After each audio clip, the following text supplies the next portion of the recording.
আমার সাথে স্টুডিওতে আছেন, আমার সাথে এসছেন আর কি রেডিও ফুটেতে। তো যে ঘটনাটি বলেছি রাসেল ভাই, আমার একটা অভ্যাস হয়ে গেছে যেখানে যাই ঘটনা কালেক্ট করার চেষ্টা করি। তো ইন্ডিয়া যাওয়ার পরে আপনার চেন্নাইয়ের একটি ঘটনা শেয়ার করবো আজকে। বালাশ্রী সানিয়াল নামে একজন মহিলার ঘটনা আর কি। তো এটা আজ থেকে অনেক আগের ঘটনা, 25 বছর আগের ঘটনা। তো উনি ওনার হাজবেন্ড সহ গভর্নমেন্ট জবের কারণে চেন্নাইয়ের একটি জায়গা যেটার নাম হচ্ছে সিরুভাল্লুর, সেখানে শিফট করে। তো যে বাসাটায় ওঠে, আমি সবাইকে একটু ফিল করার জন্য বলছি, যে বাসাটায় যে ওঠেন তারা, সেটি 3 তলা একটি বাড়ি, এবং এই বাড়ি থেকে বেশি হলে 300 গজ সামনে একটি রেল লাইন। আচ্ছা, তো রেল লাইনের সাউন্ড খুবই তাদেরকে এফেক্ট করতো। তো প্রথম তারা মানে বিভিন্ন ধরনের সাউন্ড থেকে রেল লাইনের সাউন্ডটা বেশি আপনার পরিলক্ষিত হতো আর কি। তো উনি হঠাৎ করেই তাদের সাথে মানে ঝামেলাগুলো শুরু হতে থাকে। তো শুরুতেই যেটা বলছি যে ওনার যখন ওই বাসায় শিফট করে, তার বছর খানেকের মাথায় তার মানে শিশু সন্তান হয়, একটি বাচ্চা হয় আর কি। তো বাচ্চার বয়স যখন 4 মাস, তখন থেকেই ঘটনা আপনার শুরু হয়। তখন তিনি তার জব ছেড়ে দেন আর কি, বালাশ্রী সানিয়াল তার জবটা ছেড়ে দেন। তো ওই বাসার নিচতলায় এবং দোতলায় নর্মালি বাড়িওয়ালা এবং বাড়িওয়ালার ফ্যামিলি থাকতেন আর কি। তো আশেপাশে তেমন ঘর বাড়ি না থাকায় ওই বাসাটা আপনার অলমোস্ট বলতে গেলে খোলামেলা জায়গার মধ্যে আর কি। তো যেদিন ঘটনাটি হয় আর কি, উনি বাসার কাজ করছিলেন। তো খুব মানে নর্মাল ডে। তো বিকাল বেলার পর আর কি, সন্ধ্যা যখন ঘনিয়ে আসবে তখন রান্নাঘর থেকে তিনি কাজ করে তার রুমে আসার পরে দেখতে পেলেন যে তার শিশু বাচ্চাটি খাটে দাঁড়িয়ে আছে। 4 মাসের একটি বাচ্চা। সে ওই বাচ্চাটি ঠিক মতো বসতে পারতো না, অথচ সে দাঁড়িয়ে আছে। এটা দেখে সে দৌড়ে বাচ্চাকে কোলে নেয় এবং দেখে বাচ্চাটি হাসছে, তার নিজের বাচ্চা হাসছে। সে খুব অবাক হয়ে যায় এবং জিনিসটি কারোর কাছে শেয়ার করার মতো অবস্থা ছিল না ওই মুহূর্তে, কারণ বাসায় তিনি তার বাচ্চা। তো রাতের বেলা যখন স্বামী ঘরে আসেন, তখন ওনাকে শেয়ার করার পরে জিনিসটি তিনি হেসে উড়িয়ে দেয়। আচ্ছা, তুমি আসলে মস্করা করো না, এগুলি কোনো ঘটনা না। তো এরপরের মানে ওই বাসাতে অ্যাকচুয়ালি কোনো যাওয়া আসা ছিল না, তার আত্মীয় স্বজনরা খুব কম আসতো, কারণ সবাই ওই স্টেট থেকে একটু দূরে দূরে থাকতো। তো এর ঠিক 3 থেকে 4 দিন পর, সেদিন আপনার বৃষ্টি হচ্ছিল না রাসেল ভাই। আচ্ছা, কিন্তু বিদ্যুৎ চমকাচ্ছে সারাটা রাত। আচ্ছা, সন্ধ্যা থেকে বিদ্যুৎ চমকাচ্ছে। তো 2টার দিকে হঠাৎ করে ঘুম ভাঙে, যার কথা বলছি তার ঘুম ভাঙে, এবং ঘুম ভাঙার পর তিনি তার হাতের বাম পাশে একটি ল্যাম্প থাকে, টেবিল ল্যাম্প, সেটি জ্বালায়। জ্বালানোর পর তার চোখ পড়ে তাদের বেডরুমের যে দরজা, এন্ট্রেন্সটা, সেটা হালকা করে ফাঁক করা, এবং একটি বাচ্চা, 7-8 বছর একটি বাচ্চা দাঁড়িয়ে আছে। আচ্ছা, দাঁড়িয়ে থাকা অবস্থায় একটি মুচকি হাসি দিয়ে দৌড়ে চলে যায়, পালিয়ে যায়। তো মুচকি হাসির এত সাউন্ড, এটা কল্পনার বাইরে। তার হাজবেন্ড সব ভরকে উঠে যায়। কিসের সাউন্ড ছিল? আমি এরকম একটা বাচ্চা মেয়েকে দেখলাম দৌড়ে চলে গেছে। হ্যাঁ, আমি একটা শব্দ পেলাম। তো তার হাজবেন্ড তার ওয়াইফের ভুলটাকে নর্মাল করার জন্য লাইট জ্বালিয়ে আস্তে আস্তে এগোতে চায়। এগুলো দেখে যে বাসার সবকিছুই নর্মাল, হয়তো মনের ভুল ছিল। তার বেডরুমে ব্যাক করতেই পুরো বাসার লাইট ইনস্ট্যান্ট বন্ধ হয়ে যায়, সব রুমের। তো ওয়াইফকে বলতে বলতে এরকম লাইট অফ হয়ে যায়। তখন তার ওয়াইফ এবং সে আসলেই ভয় পেয়ে যায় জিনিসটা। তো হঠাৎ করে একটি গ্লাস ভাঙার শব্দ তাদেরকে ডিস্ট্রাক্ট করে নিয়ে যায় হচ্ছে ড্রয়িং রুমের দিকে। তো 2 হাজবেন্ড ওয়াইফ আস্তে আস্তে ড্রয়িং রুমের দিকে যেতেই ঠিক ঢুকবে এমন সময় তাদের 2 থেকে 3 ইঞ্চির সামনে একটি কুড়াল এসে পড়ে, এবং কুড়ালটা দেয়ালে বাড়ি খেয়ে পড়ে যায়। পড়ে যাওয়ার পর তারা খুব ভয় পেয়ে যায়, এবং ওই মুহূর্তে ওই যে বাচ্চাটির কথা বললাম, এক দরজা থেকে আরেক দরজা যাচ্ছে, এক দরজা থেকে আরেক দরজা যাচ্ছে, এবং চারপাশে ঘুরছে। ওই মুহূর্তে ওনাদের যে বাচ্চাটি বেডে ছুঁয়ে যাও, ওকে দৌড়ে গিয়ে জাপটে ধরে তারা বাসা থেকে বেরিয়ে পড়ে আর ওই বাসায় যায় না, এবং আশেপাশের লোকজনদেরকে জাগিয়ে তোলে, যাদেরকে পারছে। নিচে যারা ছিল তাদেরকে নিয়ে উপরে ওঠে, এবং উপরে ওঠার পরে যে জিনিসটি দেখেন যে সারা দেয়ালে হাতের ছোপ ছোপ ছোপ ছোপ দাগ, এবং তারা ওই লোক, শুধু তিনি না, সবাই দেখতে পাচ্ছে হাতের ছোপ ছোপ ছোপ দাগ। তো তখন তারা লোকজন বলছে যে ঠিক আছে, আপনারা এই বাসায় থেকেন না, আপনারা চলে যান। তো পরের দিনই শিফট করে এবং নিচতলায় থাকেন সবার সাথে। পরের দিনই তারা বাসাটা শিফট করে তার মার বাড়িতে চলে যায়, কিন্তু জিনিসপত্র সব ওই বাসায় থাকে।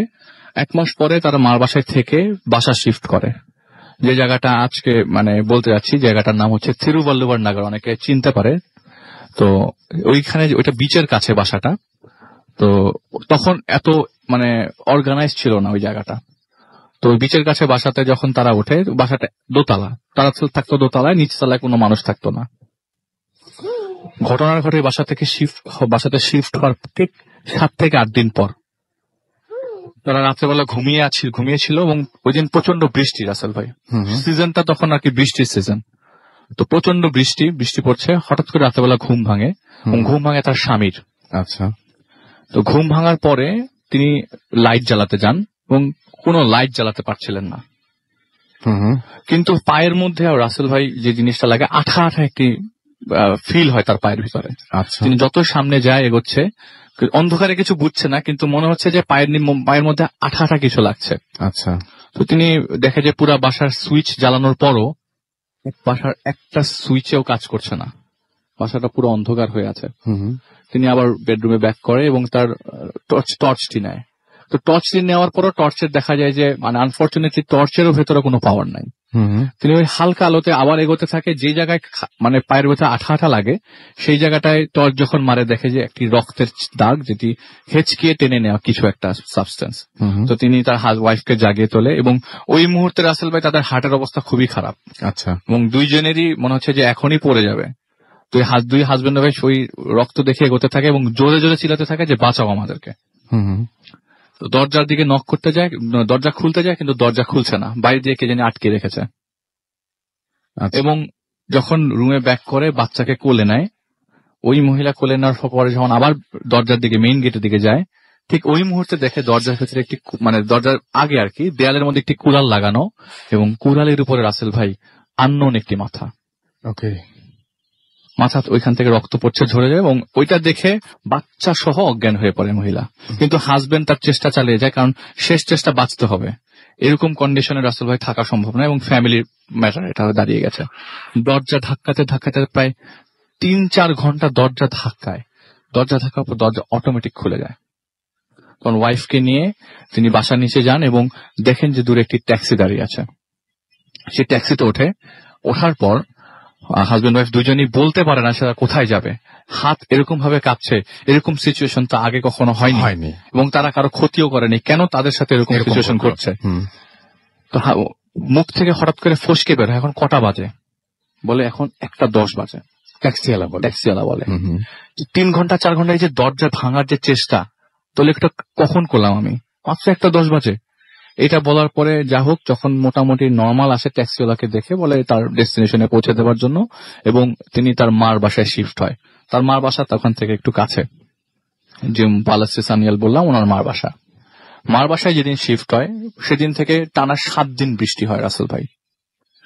বৃষ্টির মাঝখানে দিন আর কি বাসা শিফট করবার পর, তো সে তার রুমে শুয়ে পড়ে, বাচ্চাকে নিয়ে নর্মালি শুয়ে পড়ে, হাজবেন্ডকে নিয়ে। হঠাৎ করে রাত্রেবেলা বিকট একটি সাউন্ড হয়। সাউন্ডটা এরকম যে বাড়িটা মনে হয় মাটির নিচে ডেবে গেছে। আচ্ছা, এরকম সাউন্ড যে মাটির নিচে ডেবে গেছে। তো দেখে যে না, সবকিছুই তো নর্মাল, বাসার সবাই ঘুমাচ্ছে। এটা মনে হয় আমাদের এতদিনের ইনসিডেন্টের কারণে কোনো একটা সমস্যা। এর আগের আসলে আমি কিছু জিনিস বলতে ভুলে গেছি। ওনারা তাদের মানে কিছু পরিচিত পুরোহিতদের কাছে থেকে জিনিসপত্র নিয়ে ওনারা সেফ থাকার চেষ্টা করে, কিন্তু ওই যে বাচ্চার সাউন্ডটা তাদের প্রায় সময় কানের মধ্যে আসতো ওই বাসায় থাকা অবস্থায়, ওই 7 দিনের 3 দিনের মাথায়। তো পরের দিন সবাই যখন ঘুম থেকে জাগে, এবং জাগার পরে যে জিনিসটা আনএক্সপেক্টেডলি দেখতে হয় সেটা হচ্ছে ওই মহিলার মার ডেড বডি পাওয়া যায় তার রুমের ভেতরে, এবং ডেড বডিটি দ্বিখণ্ডিত, ভাগ করা। এবং যদি কেউ করাত বা ছুরি দিয়ে ভাগ করতো তাহলে এর মধ্যে মানে আপনি বুঝতে পারতেন যে কারো হাত দিয়ে করা, এটা একদম প্লেন ভাবে কোনো মেশিনে কাটা, এরকম কন্ডিশনে। তো ওনার ভেলোরে একজন আত্মীয় থাকতেন, পুলিশ অফিসার, তিনিও জিনিসটাকে ডিল করার চেষ্টা করেন, এবং কোনো সুরাহা আসেনি রাসেল ভাই। পুলিশ কেস হয় এবং ওখানে কোনো ধরনের প্রুফ করতে পারে না এই জিনিসটা কার করা, কোনো হাতের ছোপের দাগ নাই, কোনো ছুরির কোনো ইনভলভমেন্ট নাই। তো যাই হোক, জিনিসটা ওনাদের শোকের মানে মাতমটি থাকা অবস্থায় যে জিনিসটি আরেকটি ঘটে, যে ওনারা ওই বাড়িতে প্রথম বাসায় থাকার আগেই 3-4 বছর আগেই ওনারা ইউএসএ তে অ্যাপ্লাই করে রাখে। তো ফুল ফ্যামিলির যখন ভিসা হয়ে যায়, ঠিক সেদিনের ঘটনা। ভিসার খবর নিয়ে বাসায় যখন স্বামী রাতের বেলা ব্যাক করবার পর মানে হাজবেন্ড ওয়াইফ নর্মালি রাতের বেলা ঘুমিয়ে পড়ে, এবং ঘুমটা ভাঙে একটি শব্দে, যে মা মা বলে ডাকছে একটি বাচ্চা, এবং ঘুম ভাঙে মহিলার পায়ের কাছে বাচ্চা ডাকতেছে এবং পাতি ধরে টানতেছে, তার নিজের বাচ্চা, এই মা এই মা। তো সে যখন বাচ্চার দিকে তাকায়, তাকানো অবস্থা দেখে যে তার বাচ্চা আস্তে আস্তে নিস্তেজ হয়ে পড়ছে এবং তার পায়ের মধ্যে, এবং বাচ্চার গলা থেকে ফিনকি দিয়ে রক্ত বেরোচ্ছে, ফিনকি দিয়ে। এটা দেখার পর বাচ্চাকে জড়িয়ে ধরে হসপিটাল নিতেই রাস্তায় তার বাচ্চাটির মৃত্যু হয় আর কি। এরপরে রাসেল ভাই ওনাদের তো আর যাওয়ার মতো সিচুয়েশন থাকে না, কিন্তু এই সিচুয়েশনটা ফেস করবার পর তাদের আর এই দেশে থাকার কোনো মন টেকে না আর কি। তারা ইউএসএ তে ফ্লাই করে ফেলে। শিফট করবার পরে রাসেল ভাই এরপরে যা স্বাভাবিক জীবনযাপনই চলতে থাকে। যে জিনিসটা বলতে যাচ্ছি, যেটা ঘটেছে সেটা তো কোনোদিন ভুলতে পারবে না এবং এটা কখনো ব্যাক করবে না। কিন্তু যে জিনিসটা ঘটার কারণ হচ্ছে এটি তার আত্মীয় স্বজনরাই ট্রিক করে জিনিসগুলো ঘটায়, এবং কিভাবে ঘটায় তারা জানতে চায় না। প্রথম বাচ্চার 8 মাসের স্মৃতি তো তাদের কখনো তারা ভুলবে না। জিনিসটি ঘটে 1981 সালের ডিসেম্বর মাসের 12 তারিখে। ওকে, আমরা আবারও আসবো, তবে আমরা এখন SMS এ যাব না, আমরা এখন ফেসবুকে কোনো কমেন্টে যাব না, আমরা পরবর্তী ঘটনায় যাব। এবং আমরা পরবর্তী ঘটনায় যাচ্ছি। আমাদের সঙ্গে আরো একজন অতিথি আছেন যিনি আমাদের এখানে জয়েন করেছেন, এবং আপনার নামটা প্লিজ একটু বলবেন। আপনি সেন্ট্রাল রোড থেকে এসেছেন, রাইট? আসসালামু আলাইকুম, ধন্যবাদ রাসেল ভাই। আমি তানভীর আহমেদ বলছি, এসেছি সেন্ট্রাল রোড থেকে। জি, আমরা ঘটনায় যাই। ঘটনাটি আমার এক বড় ভাই আমার সাথে শেয়ার করে। ওনার নাম এবং স্থান প্রকাশ না করার প্রথমে কিন্তু লাশের ঘটনাটা শুনবো আগে। জি, ওটাই বলতে হবে। হ্যাঁ, যেটা আপনি নিজেও একটা সংগঠনের সাথে জড়িত সামহাউ। হ্যাঁ, শুনি আমরা। তো ওনার নাম এবং স্থান প্রকাশ না করার শর্তে উনি আমাকে ঘটনাটি শেয়ার করার অনুমতি দিয়েছেন। তো আমি ওনার মতো করে ঘটনাটা বলছি। আপনারা জানেন যে আঞ্জুমানে মফিদুল ইসলাম বেওয়ারিশ লাশ দাফনের কার্যক্রম পরিচালনা করে থাকেন, কিন্তু তাদের এই কার্যক্রম সারা দেশব্যাপী বিস্তৃত নয়। তো আমরা যে শহরে থাকি সেখানে অন্য একটি সংগঠন এই কার্যক্রমটি পরিচালনা করে থাকে। তো আমি সেই সংগঠনের একজন স্বেচ্ছাসেবক হিসেবে কাজ করি। আমরা যখন বেওয়ারিশ লাশ দাফন করি, অনেক সময় লাশ ডিকম্পোস্ট বা বিকৃত হয়ে থাকে। তো সেই জন্য আমরা কম দামি খুব কড়া আতর ব্যবহার করি লাশের গায়ে এবং আমাদের রুমালে। আমি এখন মূল ঘটনায় আসছি রাসেল ভাই। আমাদের এলাকায় একটি মহিলা থাকতেন, আমরা তাকে পাগলি হিসেবে সম্বোধন করতাম। উনি কোথা থেকে এসেছেন, তার আত্মীয় পরিস্বজন কে, তা আমরা কখনো জানতে পারিনি। এবং সে খুব কম কথা বলতো, একাই থাকতেন এবং কারোর সাথে খুব একটা মেলামেশা করতেন না। আমরা ভাবতাম যে উনি একটু আধ্যাত্মিক টাইপের, তাই আমরাও খুব একটা ঘাটাতাম না। তো একদিন সকালবেলায় খবর পেলাম যে উনি মারা গিয়েছেন। তো যেহেতু ওনার কোনো আত্মীয় স্বজন নেই, প্রশাসন এবং স্থানীয় যারা অভিভাবক আছেন, মুরব্বীরা, ওনারা আমাদেরকে অনুরোধ করলেন লাশটি দাফনের ব্যবস্থা গ্রহণ করার জন্য। তো আমরা সেই উদ্যোগটা নেই এবং আমাদের যারা মহিলা কর্মী আছেন তারা ওনাকে গোসল করিয়ে আমাদের হাতে হস্তান্তর করেন এবং আমরা খাটিয়ে নিয়ে মসজিদে যাই জানাজা নামাজের জন্য। তখন ঠিক 10টা কি 10:30 বাজে। তো এই সময় সাধারণত মসজিদে মুসল্লি থাকে না, আর জানাজা নামাজ সাধারণত কোনো ফরজ নামাজের পরে হয়।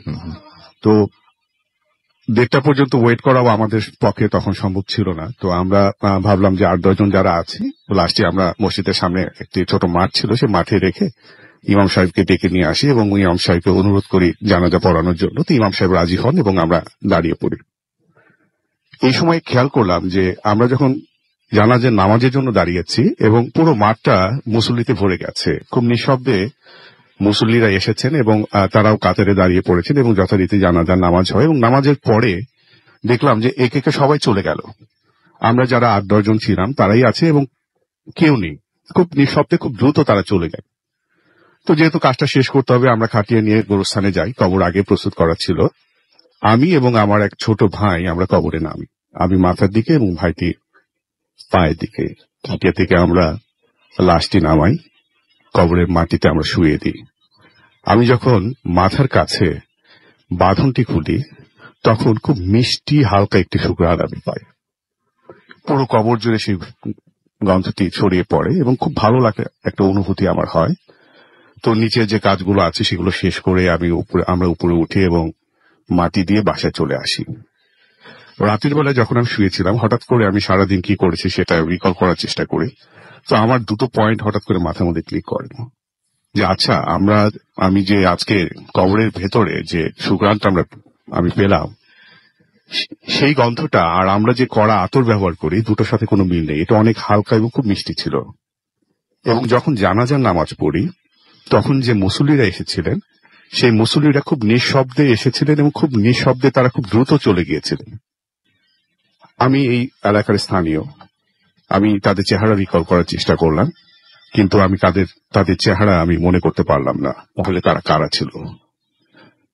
এই দুটি প্রশ্নের উত্তর এখনো আমি জানি না। এরপরে অনেক বেয়ারিশ লাশ আমি দাফন করেছি, কিন্তু এই ধরনের কোনো ঘটনার সম্মুখীন আমি হইনি। এবং এই দুটো প্রশ্নের উত্তরও আমি এখনো জানি না যে এই গন্ধটি কোথা থেকে, বা আতরের গন্ধ বা এই সুমিষ্ট গন্ধটি লাশের গায়ে থেকে বা কবরে কেন পেলাম, আর জানাজা নামাজের সময় তারা কারা ছিল।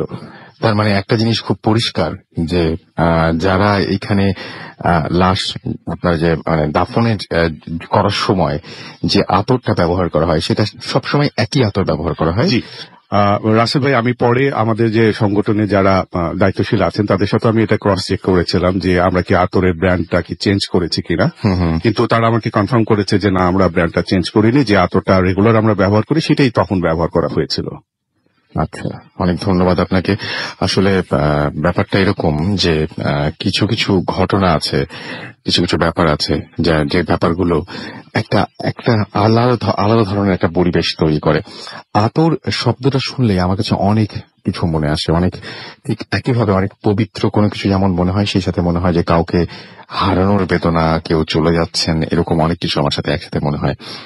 আমি জানি না যে এই ঘটনা শোনার পরে কেউ আসলে দুটো গন্ধকে আলাদা করতে পারছেন কিনা। একটা হচ্ছে খুব রেগুলার একটা আতর, যেটা সাধারণত কোনো মৃতের বাড়িতে গেলে পাওয়া যায়, যেটা খুবই পরিচিত এবং ম্যাক্সিমাম সময়ই ব্যবহার করা হয়, যেটা উনি বলছেন। আমি জানি না সেই গন্ধটা কেমন, তবুও কল্পনা করলে বা অনুভব করতে চেষ্টা করলে হয়তো দুটো গন্ধ আপনি একসাথে এই মুহূর্তে পেয়ে যেতে পারেন, এবং দুটো গন্ধর মধ্যে থেকে একটি গন্ধকে আরেকটি গন্ধ থেকে আলাদাও করে ফেলতে পারেন।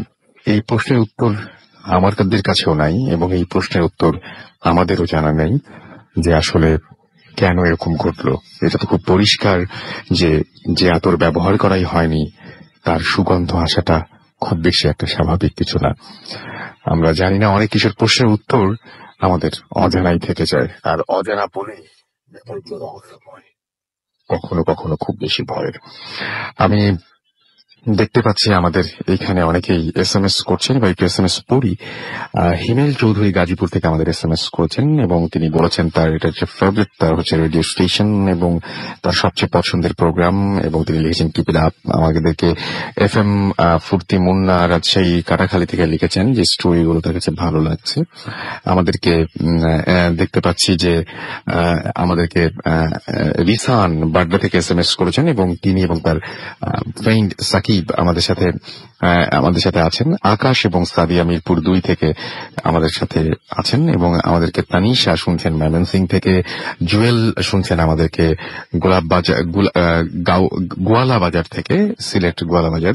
আমাদেরকে মাহমুদ মৌলভীবাজার থেকে শুনছেন, রিশাদ আমাদের শুনছেন, এবং আমাদেরকে শুনছেন এই মুহূর্তে দেখতে পাচ্ছি RM রাকিব নড়াইল থেকে, অভি আমাদের এখানে আছেন গাজীপুর থেকে, আমাদের এখানে রয়েছেন তন্ময় নাটোর থেকে, এছাড়া হুসাইন বিনতে তানি মোহাম্মদপুর থেকে আমাদের সঙ্গে রয়েছেন, হুমায়রা আমাদের সাথে রয়েছেন MD সোহাগ, এছাড়া রয়েছেন সাইদুল নারায়ণগঞ্জ থেকে, সূর্য আমাদের সঙ্গে রয়েছেন লাকসাম থেকে, আরো অনেকেই রয়েছেন। এবং সেই SMS গুলো আমি আসলে খুব বিব্রত বোধ করি যখন কারো SMS বাদ পড়ে, আবার ঠিক একইভাবে বিব্রত বোধ করি যখন আমি আবার পরবর্তীতে ইমেইল পাই এবং বলা হয় যে এত SMS কেন পড়েন। আমি আসলে কি করবো, মাঝে মাঝে বিভ্রান্ত হয়ে যাই।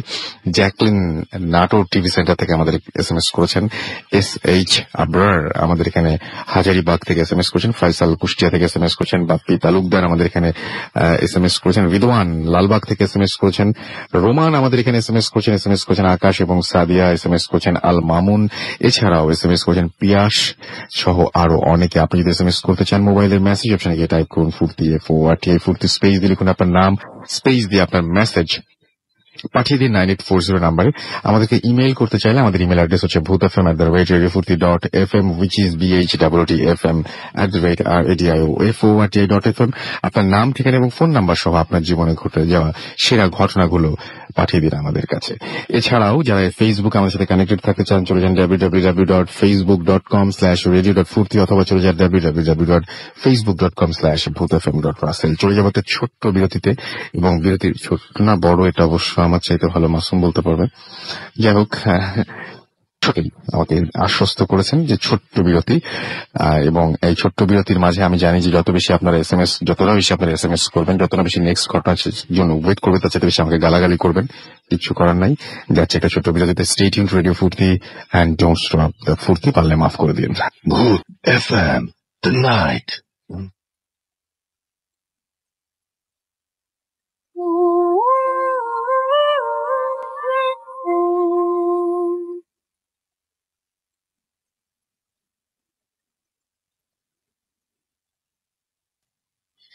আমি রাসেল আছির সাথে, আমার সাথে রয়েছে মাসুম এবং আজকে অতিথিরা, এবং আপনাদের সবাইকে আরো একবার স্বাগত জানাচ্ছি ভূত এফএম। আমি দেখতে পাচ্ছি যে আমাকে ফেসবুকে লিখেছেন সোহান হোসাইন যে আজ পর্যন্ত আমার কোনো কমেন্ট পড়েননি। কেন এরকম হয়?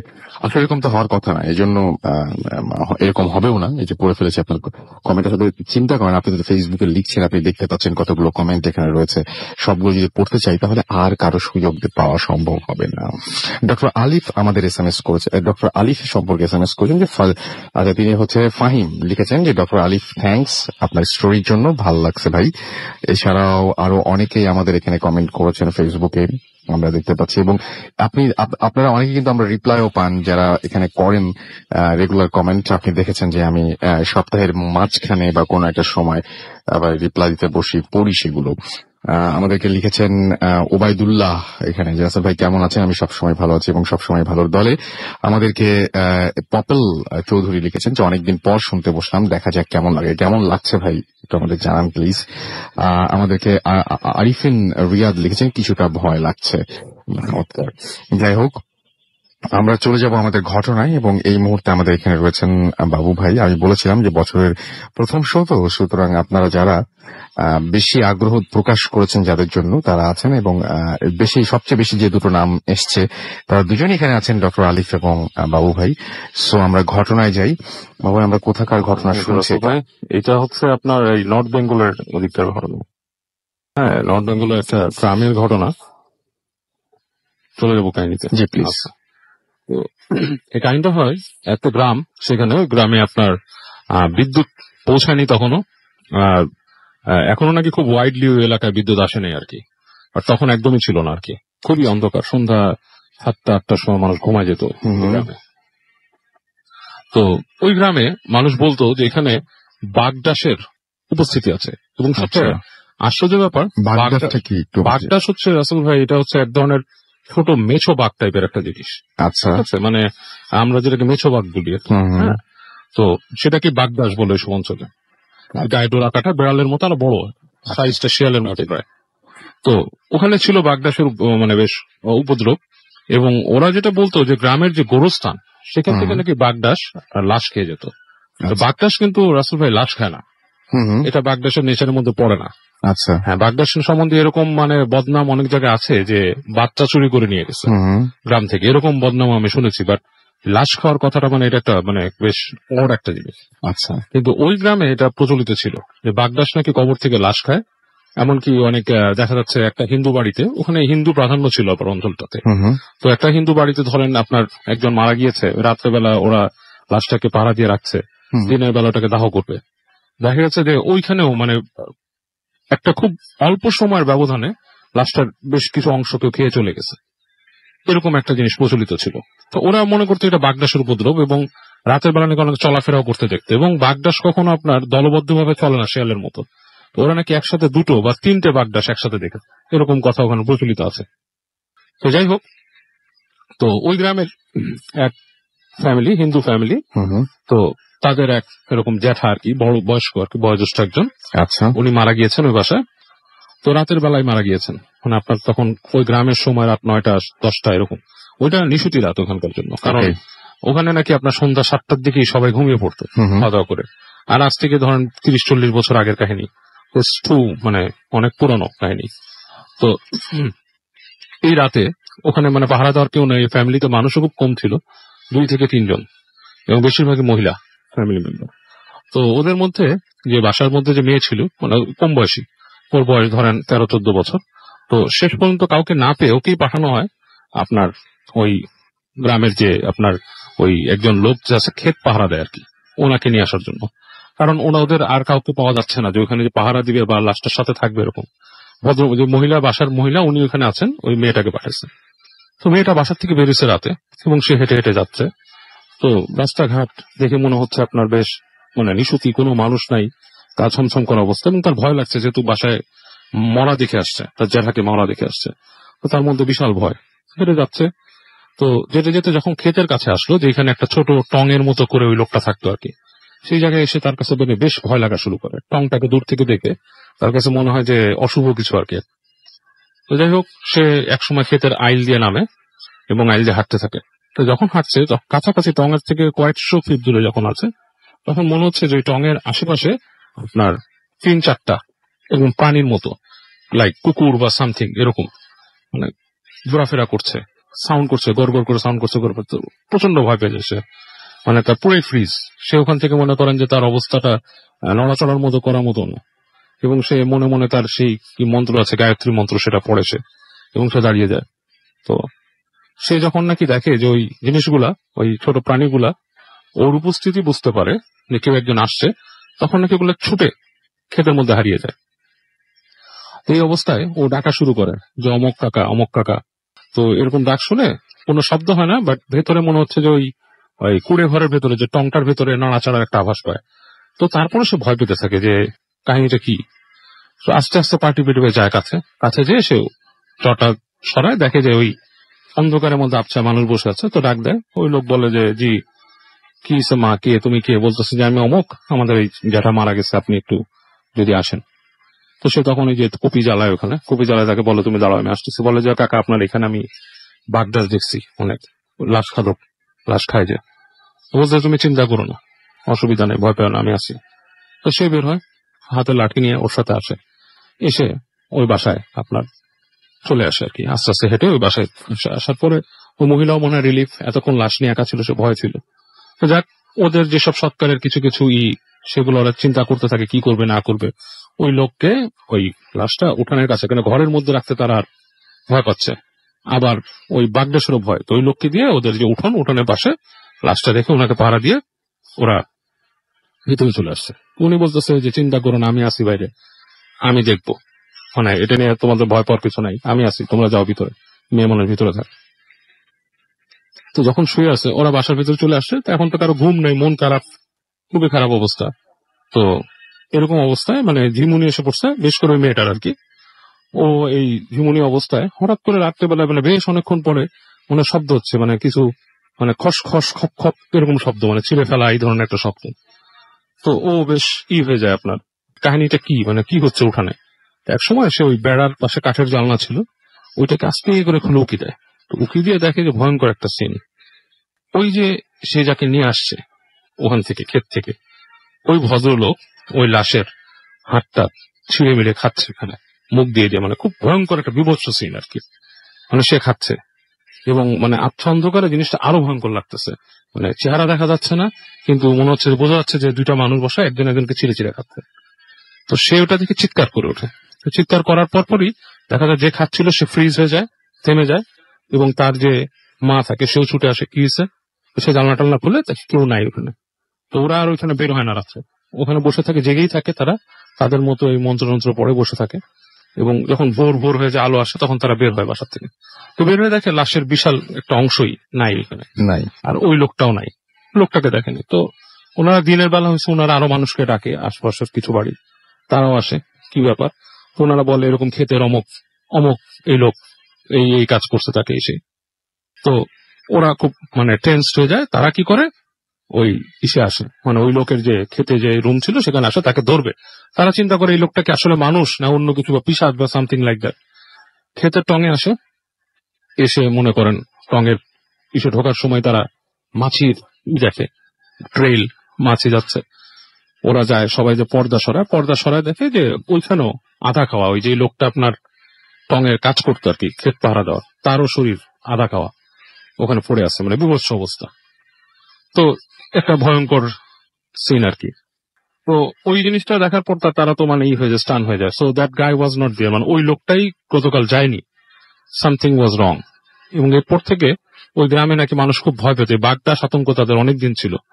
তবে এখন এসব ঘটনা ঘটে না, মানে রিসেন্টলি এখন এগুলো ঘটে না, বাট একসময় ঘটতো আর কি।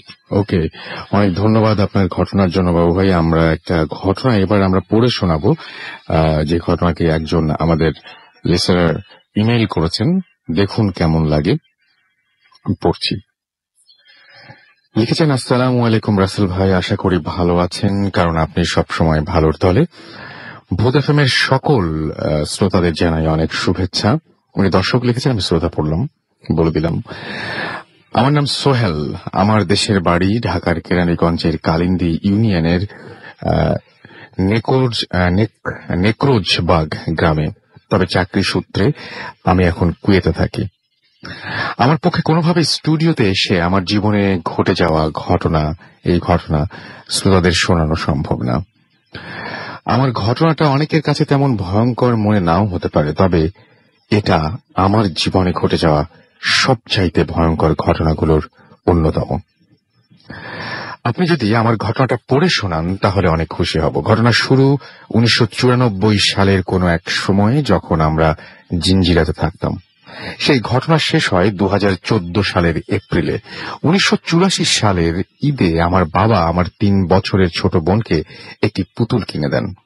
পুতুলটা সাধারণ পুতুলের মতোই ছিল, কিন্তু একদিন আমার বোনের বেখেয়ালে মোমবাতির আগুনে পুতুলটার সব কয়টি চুল পুড়ে যায় এবং সে সাথে পুরো শরীরের অনেকাংশ রং নষ্ট হয়ে খয়েরি রং বের হয়ে আসে।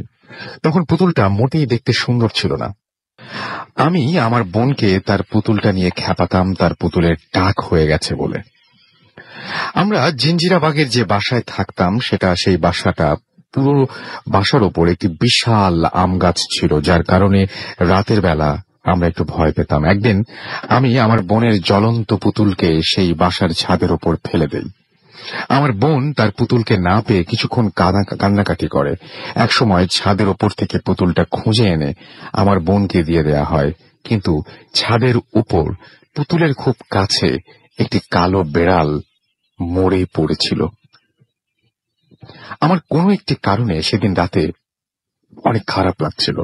এর কারণ, অন্য কোনো একটা ঘটনার কারণে আমি মাঝে মাঝে অনেক কিছু আগাম বুঝতে পারি, এবং সেটা আর একদিন বলবো। সেই রাত্রেও আমার ছোট বোন সেই পুতুলটা জড়িয়ে ধরে ঘুমাচ্ছিল, যেটা আমি ঘুমানোর আগে দেখেছিলাম। মাঝরাতে হঠাৎ একটি স্বপ্ন দেখে আমার ঘুম ভেঙে যায়। আমি স্বপ্ন দেখলাম আমি এবং আমার বোন তামান্না আমাদের প্রাইভেট টিউটরের কাছে সন্ধ্যাবেলা পড়ছিলাম। তখন পাশের খাটের নিচ থেকে সেই খয়েরি রঙের জ্বলন্ত পুতুলটা হেঁটে হেঁটে আমাদের সামনে আসলো। স্বপ্ন কিন্তু সামনে এসে তার দুটি হাত লম্বা করে দিয়ে আমাদের প্রিয় আতাউর রহমান স্যারের গলা টিপে ধরল। স্যারের তো যখন ভয়ঙ্কর ভাবে দম আটকে আসছিল, ঠিক তখনই চিৎকার দিয়ে আমার ঘুম ভেঙে যায়। মা বাবা ঘুম থেকে উঠে আমাকে সান্ত্বনা দেন। ঘর্মাক্ত অবস্থায় ঘুম থেকে উঠে আমি পানি খেয়ে যখন সামনের দিকে তাকালাম, তখন আমি যা দেখলাম তাতে আমার শরীর কেঁপে ওঠে। আমি দেখলাম সেই জ্বলন্ত পুতুলটা আমাদের স্যারের বসার চেয়ারের ওপর পড়ে আছে। কিন্তু সেটা তো আমার বোন নিয়ে ঘুমিয়েছিল, পুতুলটা চেয়ারে গেল কি করে? আমি প্রচন্ড ভয়ে মা বাবার সাথে গিয়ে শুয়ে পড়ি, কিন্তু সেই রাতে আমার আর ঘুম হয় না। সকালে আমি যেদিন কাজটা সবার আগে করি, সেটা হচ্ছে ওই পুতুলটাকে আমি একটা অনেক বছরের পচা পুকুরে ফেলে দেই। বাসায় ফিরে আসি আমি একরাশ প্রশান্তি নিয়ে। কিন্তু আমার ঘটনাটা এখানে শেষ হলে অনেক ভালো হতো, কিন্তু সেটা হয়নি। এবার ফিরে আসি 2014 সালের জানুয়ারি, যখন আমি প্রবাস জীবন থেকে একটু বিরতি নিতে বাংলাদেশে যাই। আমার একমাত্র মেয়ের বয়স তখন 1.5 বছর, সবেমাত্র নানা ধরনের শব্দ বলা শিখেছে। একদিন রাত্রে আমি অনেক দিন পর সেই পুরনো স্বপ্ন দেখি নতুন ভাবে। আমি দেখলাম সন্ধ্যায় চার্জার লাইটের আলোয় আমার মেয়ে খেলনা নিয়ে খেলছে, আর আমি বসে তাকে দেখছি। ঠিক তখন দোতলার সিঁড়ি দিয়ে সেই জ্বলন্ত পুতুলটা নেমে আসে এবং তার হাত দুটোকে লম্বা করে আমার মেয়েটার গলা টিপে ধরে। আমার মেয়ে তখন ছটফট করছিল তীব্র যন্ত্রণায়। ঠিক তখনই আমার ঘুম ভাঙে একটি গোঙানি দিয়ে। আমি তখন ঘামে পুরো ভিজে গেছি। আমার বিছানায় উঠে বসে পানির বোতল থেকে পানি খেয়ে যখন আবার ঘুমোতে যাব, ঠিক তখনই আমি দেখলাম জানালার একটি ছোট ছায়া নড়ে উঠল এবং ছায়াটি হুবহু দেখতে ওই জ্বলন্ত পুতুলটার মতো। পরের দিন রাতের স্বপ্ন এবং ছায়া দেখার ব্যাপারটা আমার দৃষ্টিভ্রম বলে উড়িয়ে দিলাম। ঠিক দুপুরবেলা যখন আমার মা রান্না করছিল, আমার স্ত্রী কাপড় ধুতে গিয়েছিল, তখন আমি টিভি দেখছিলাম এবং আমার মেয়ে যথারীতি তার অনেক খেলনা নিয়ে খেলছিল। আমি দুষ্টুমি করে মেয়েকে জিজ্ঞেস করি, তুমি কি করো বাবা? জবাবে একটা পুতুল দেখে আমার মেয়ে বলে, বাবু। আমি দেখলাম আমার মেয়ের হাতে ওই জ্বলন্ত পুতুলটা, যেটা আমি অনেক বছর আগে একটা পচা ডোবায় ফেলে দিয়েছিলাম। আমি খপ করে আমার মেয়েটাকে কোলে তুলে নিয়ে বুকে জড়িয়ে ধরে পুতুলটার দিকে তাকাই। হ্যাঁ, সেই পুতুলটাই। আবার আমার ভুল হবার কোনো অবকাশ নেই। আমি প্রবাসে থাকলে আমার স্ত্রী মেয়েকে নিয়ে একা একা থাকে এবং সে অনেক ভীতু প্রকৃতির বিধায় আমি আমার স্ত্রী এবং আমার মা কাউকেই পুরো ব্যাপারটা বললাম না।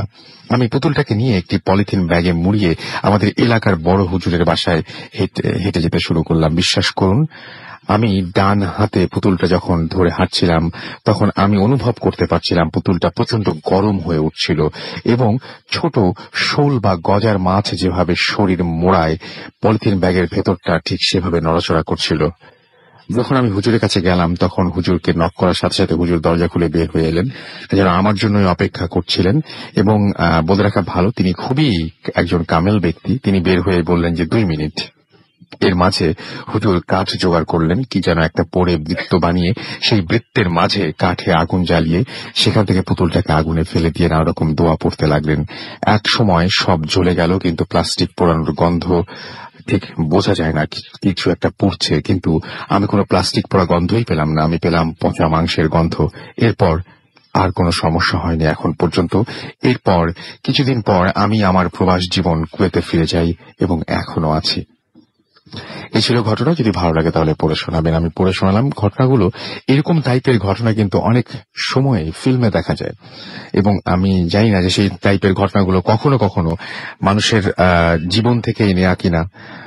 অনেক সময় অনেক ঘটনা মিলেও যায় এবং অনেক সময় একই টাইপের ঘটনা বহু জায়গায় ঘটে। আমরা যখন মেইলগুলো পাই আমি মাঝে মাঝে বিভ্রান্ত হয়ে পড়ি যে একটি ঘটনা চট্টগ্রাম থেকে একজন পাঠাচ্ছেন, ঠিক একই ধরনের আরো একটি ঘটনা ঘটেছে রাজশাহীতে, ঠিক কাছাকাছি ধরনের আরো একটি ঘটনা ঘটেছে ঢাকায়, আবার ঠিক একদমই হুবহু ঘটনা ঘটেছে সিলেটে। ব্যাপারটা এরকম হয়, শুধুমাত্র চরিত্রগুলো বদলে যায়, মানুষগুলো বদলে যায়, কিন্তু সেই ঘটনাগুলো ঘটে। আপনি নিজে চিন্তা করে দেখুন তো, যে মাছ মারার ঘটনা বা বাসা থেকে ডেকে নিয়ে যাওয়ার ঘটনা আপনি কতবার জীবনে শুনেছেন? অথবা আপনি একবার ভেবে দেখুন যে আপনার চারপাশে যারা আছেন, এই যে মানে কি বলবো, যে হাত লম্বা হয়ে যায় যেটা উনি বলছিলেন, এই টাইপের ঘটনা আপনি কতবার শুনেছেন?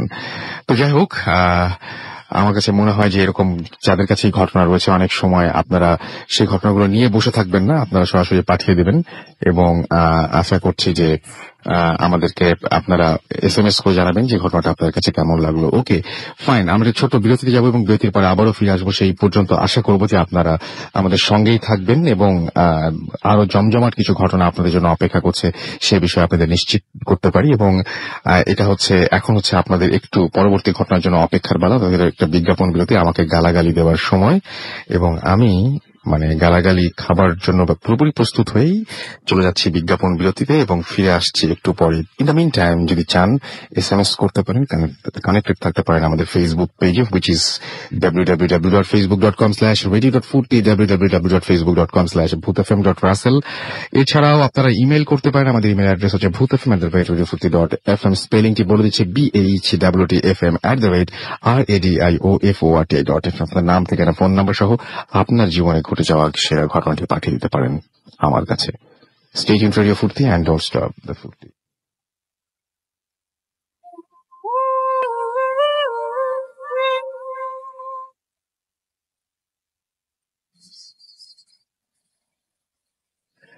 Welcome back.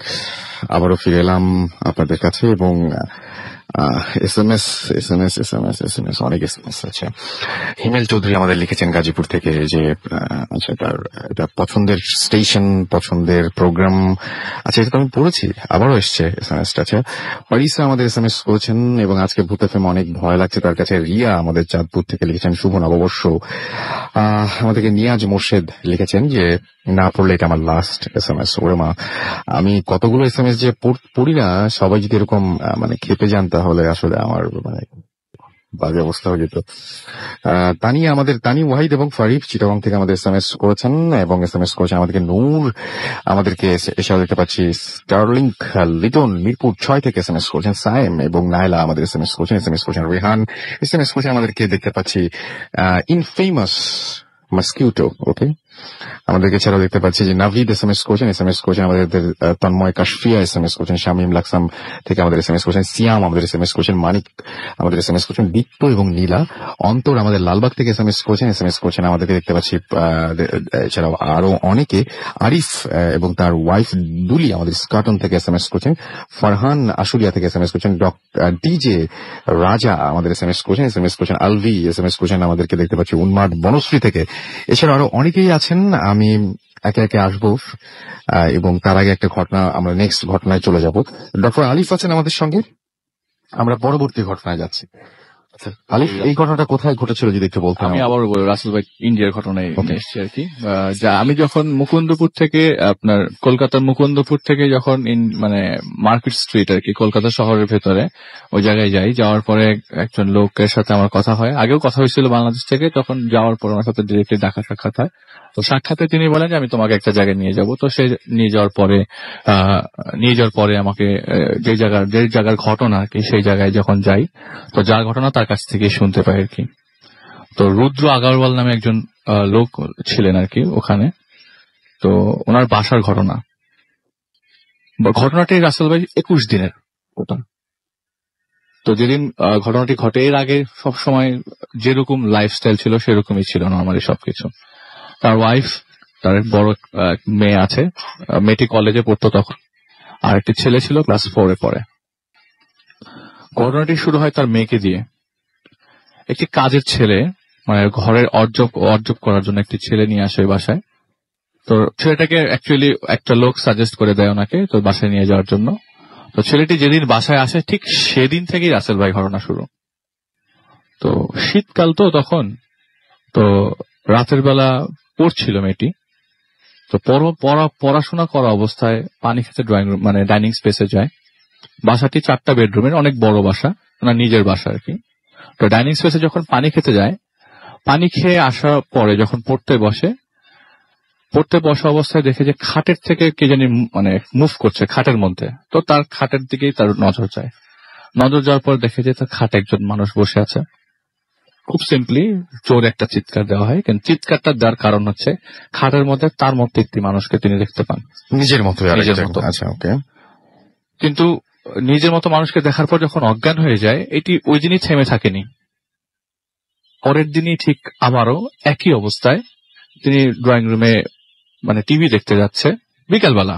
নর্মালি ড্রয়িং রুমে টিভি দেখতে যাওয়ার পরে দেখে যে ঠিক তার মতোই, সে যেভাবে সোফার উপর বসে ঠিক ওই অবস্থায় বসে আরেকজন তার মতো মানুষ টিভি দেখছে। এক চিৎকারে বাবা মাকে ডাকে। ওই মুহূর্তে বাবা মা, ওই দিন আর কি আপনার গভর্নমেন্ট হলিডে, সানডে ছিল, তো বাবা মা দুইজনই আসে। ঘটনাটি ঘটে 1997 সালে। আচ্ছা, তো বাবা মা দুইজনই আসে। আসার পরে কি হয়েছে বলে যে আমি আমার মতো একটা মানুষকে দেখতে পেলাম। বলে যে তুমি যা দেখতেছো, এর আগে মাকে একবার শেয়ার করে ঘটনাটা, কিন্তু মা জিনিসটা ওভাবে নেয় না।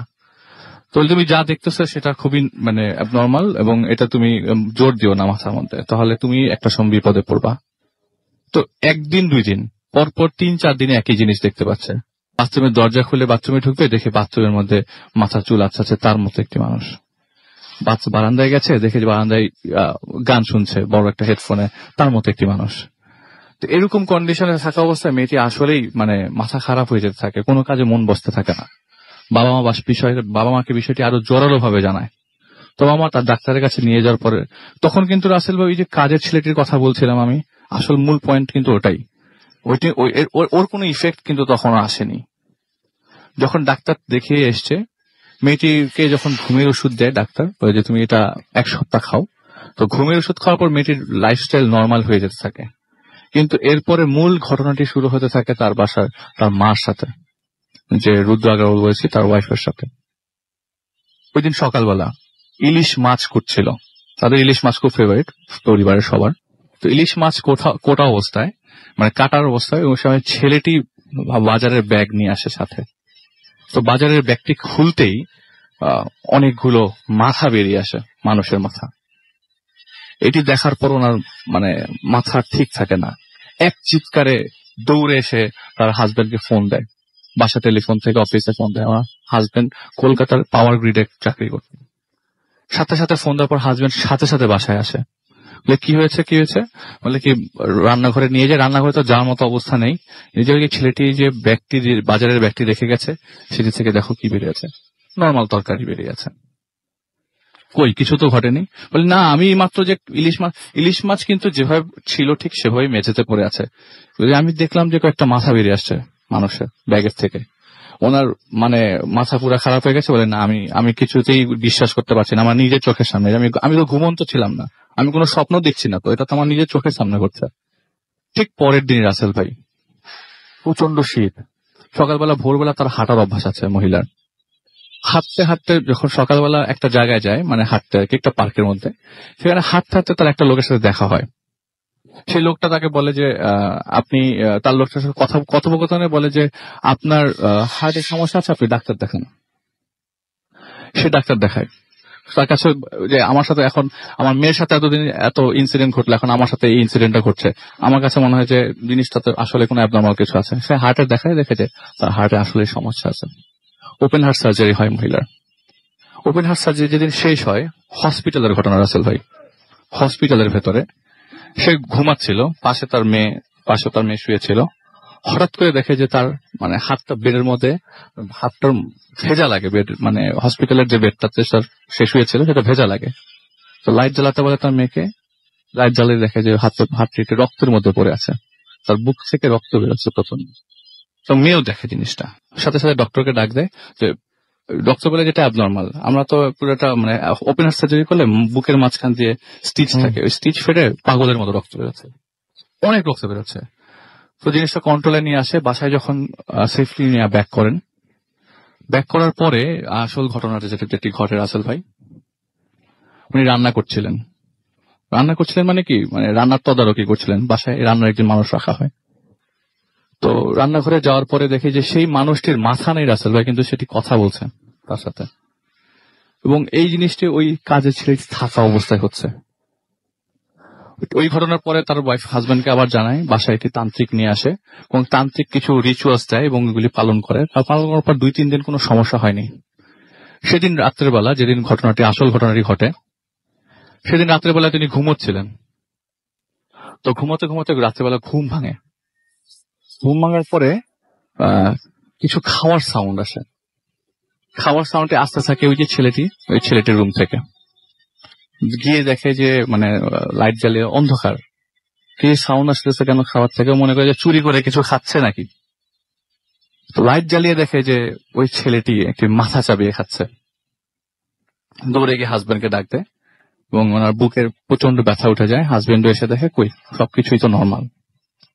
21 দিনের লাস্টের দিন রাসেল ভাই, একদম শেষ দিন, একটি ঘটনা যেটি হচ্ছে যে ওই দিন পরের দিন ছেলেটিকে খুঁজে পাওয়া যায় না। ছেলেটিকে আর খুঁজে পাওয়া যায় না। তো একটি ঘটনা খবর আসে পাশের বাসার থেকে যে পুলিশ অনেক জড়ো হয়েছে পাশের বাসায়। তো পাশের বাসার ওই মহিলার কথা শুনে হাজবেন্ডই যায় নিচে, এবং নিচে যাওয়ার পরে দেখে যে আশেপাশের লোকজন, অনেক লোকজন এবং পুলিশ জড়ো হয়ে একটি ম্যানহোলের সামনে দাঁড়িয়ে আছে। ও ম্যানহোল থেকে একটি লাশ বের করে নিয়ে আসছে। তো অনেক ধাক্কাধাক্কি করে উনি ঘটনার মানে মূলে জানতে চান যে আসলে কি ঘটনা ঘটে। তাকে এলাকায় সবাই চেনে। তো সে যখন গিয়ে দেখতে পায় যে বিভৎস সেই দৃশ্য, মানে বিভৎস সেই ডেড বডি, সারা শরীর একদম মনে হয় যে ড্রেনের ময়লার মতো আছে, কিন্তু পরনে সেই জামাটা, যে জামাটা গতকালকে তিনি তার ওই ছেলেটির গায়ে দেখেছিলেন।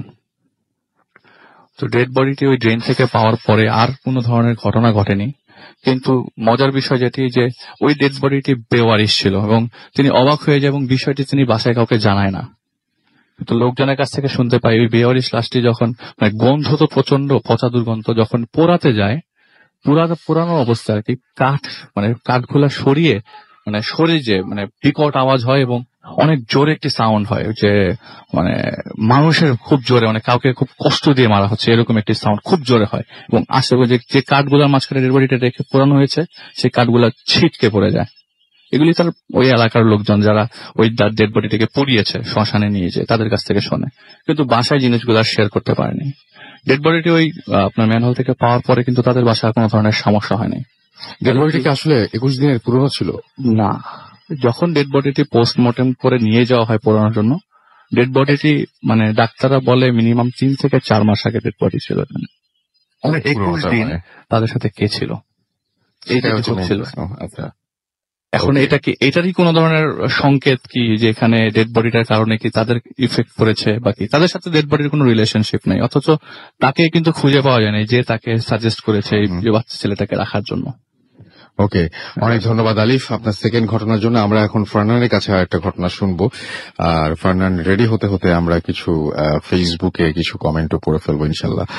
আচ্ছা, আমি দেখতে পাচ্ছি যে আমাদেরকে নাসিম লিখেছেন দারুণ ভয় লাগছে, আমাদেরকে এমডি শাকিল লিখেছেন লাভ ভূতাফেম, ফেসবুকে থেকে পড়ছি।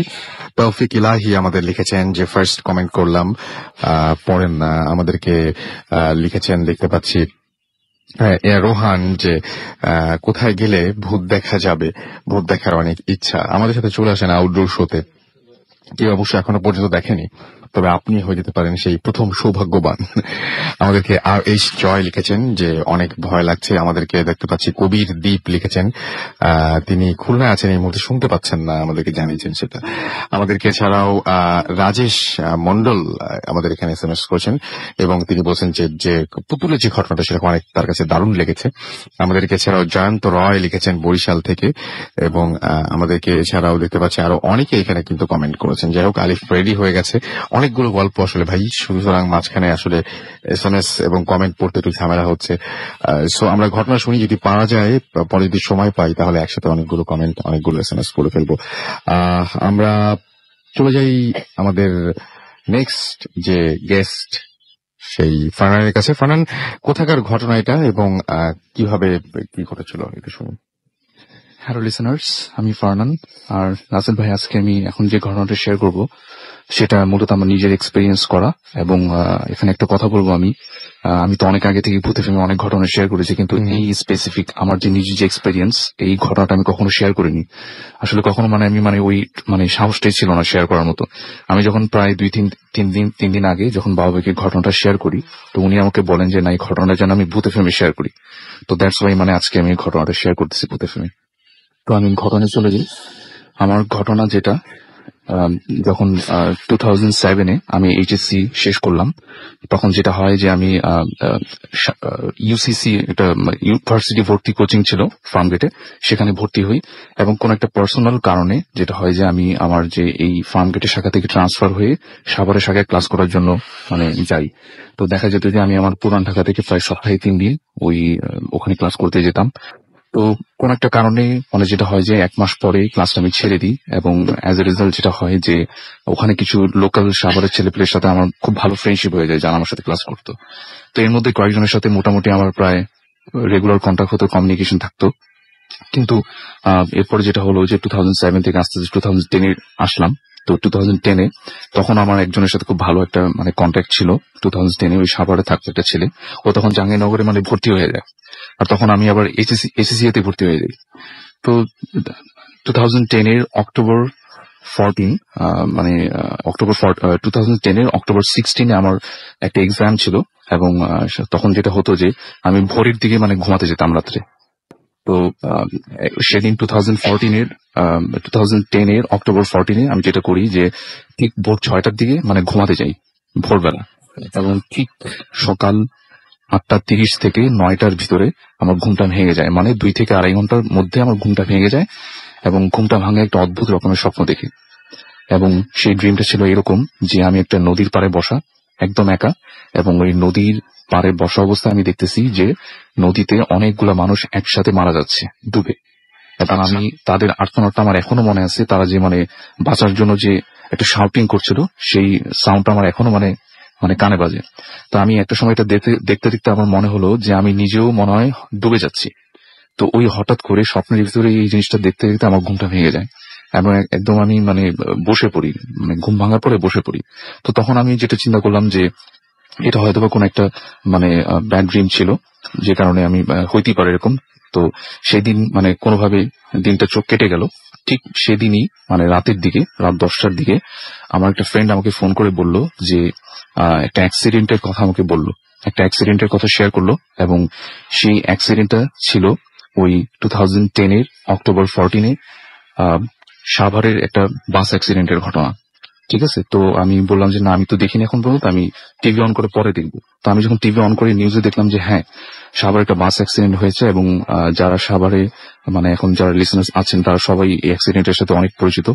এবং এই অ্যাক্সিডেন্টটা হয়েছিল আসলে আমিনবাজার থেকে হেমায়তপুর যাওয়ার পথে যে বালিয়াপুর ব্রিজ নামে একটা ব্রিজ আছে, তো সেই জায়গাটাতে একটা বাস মানে উল্টে মানে ডাইরেক্ট পানিতে পড়ে যায় এবং সেখানে অনেকগুলো মানুষের একসাথে মানুষ মারা যায়। এবং ওখানে যেটা হয় যে প্রায় 80% মানুষের লাশই মানে ভেসে যায়। তো শেষ পর্যন্ত তাদের ডেড বডি আর পাওয়া যায়নি এবং বাসটাকেও অনেক খোঁজাখুঁজি পরে প্রায় 3 দিন পরে সেখান থেকে উদ্ধার করা হয়। তো এরকম একটা নিউজ আমি সেদিন দেখলাম যে একটা বাস ডুবে গেছে। তো আমি সেটাও নর্মালি নিলাম, যেহেতু আমার এক্সাম ছিল, অতটা চিন্তা করার সময় পাইনি। তো সেদিন রাত্রি যখন আমি মানে ঘুমাতে যাই, তো হঠাৎ করে ঘুমাতে যাওয়ার সময় আমার যে আজকে সকালের যে স্বপ্নটা সেটার কথা হঠাৎ করে মনে পড়ে গেল। আমি যেটা চিন্তা করলাম যে আমি তো এরকম একটা স্বপ্ন আজকে দেখেছিলাম এবং সব থেকে বেশি অবাক ছিল ওইটাই যে টাইমিং এর বিষয়টা। বাসটা অ্যাক্সিডেন্ট করেছিল 8:30 থেকে 9টায় এবং আমি যে স্বপ্নটা দেখেছিলাম সেটাও ছিল সকাল 8:30 থেকে 9টার ভিতরে। তো এটা এই জিনিসটা ঘটার পরে আমি অনেকবার চিন্তা করতাম নিজে নিজেই যে আসলে এটা কি একটা কোইন্সিডেন্ট না কোনো লিঙ্ক আছে। আমি মনে করতাম যে না, এরকম হতেই পারে, একসাথে একই টাইমে অনেক ঘটনা ঘটতেই পারে, এটাতে কোনো লিঙ্ক থাকার কথা নাও মানে না থাকারই সম্ভাবনাটা বেশি। তো একটা সময় যেটা হলো যে আস্তে আস্তে আমি ঘটনাটা ভুলে যাওয়া শুরু করলাম। এবং এখানে আমি একটা কথা বলবো যে এই সাভারে যে অ্যাক্সিডেন্টটা হলো, এবং সাভারে আমি আগেই বলেছি যে আমার বেশ কিছু ফ্রেন্ড ছিল, তখন ওই অ্যাক্সিডেন্টটা যেদিন হয় এর পরেও প্রায় 2-3 মাসের মাঝখানে আমার কিন্তু একবারও মনে হয়নি আমার ওই ফ্রেন্ড গুলো কেমন আছে, ওদেরকে ফোন করে জানি, মানে ওদের কথা আমার মনেই হয়নি যে একবার ফোন করে দেখি যে ওরা কি মানে কোনো বিপদে পড়ছে না ঠিকই আছে। তো হঠাৎ 2 থেকে 3 মাসের মানে 3 মাস কেটে গেছে, এরকম একটা টাইম কেটে যায়, 3 মাসের মতো কেটে যায়। তো হঠাৎ করে একদিন রাত্রে যেটা হলো, এই ঘটনাটা আমি পুরোই ভুলে গেছি, কোনো মানে ইয়া নাই, মানে ভুলে গেছি, কোনো কিছু মনে নাই আর। তো একদিন হঠাৎ করে রাতের বেলা যেটা হলো যে আমি তখন আমাদের বাসার যে উপরে 3 তলা ছাদে, ওখানে একটা চিলেকোঠা ছিল ছোট, ওখানে থাকতাম। আর আমার যে টয়লেটটা ছিল সেটা ছিল আমাদের বাসার ছাদের ঠিক শেষ প্রান্তে। তো আমি নর্মালি আমার কাজটা শেষ করে তখন প্রায় 1:30 কি 2টার মতো বাজে রাত্র, টয়লেট করে যখন আমি আমার রুমের দিকে যাচ্ছি, তখন হঠাৎ করে আমার কাছে মনে হচ্ছে যে কোন একটা স্মেল আসতেছে আমার কাছে। স্মেলটা হচ্ছে এরকম যে কোনো কিছু যদি পচে যায়, কোন একটা দেহ যদি পচে যায়, ঠিক যেরকম একটা গন্ধ, ঠিক সেরকম একটা গন্ধ আসতেছে।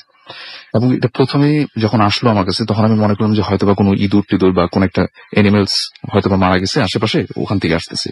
এবং এই যেখান থেকে গন্ধটা আসতেছিল সেটা হচ্ছে আমাদের টাঙ্কির ঠিক পাশে দক্ষিণ সাইডে একটা ছোট চিকন জায়গা আছে, যে জায়গাটা মানে সবসময় খালি থাকে এবং ওই জায়গাটাতে যদি কেউ যায় সেটাও দেখতে পারা যাবে, যে এমন না যে মানে একদম মানে পিছনের দিকে যে দেখা যাবে না, এরকম না। এবং ওটার পরে ছিল একটা অনেক বড় মাঠ।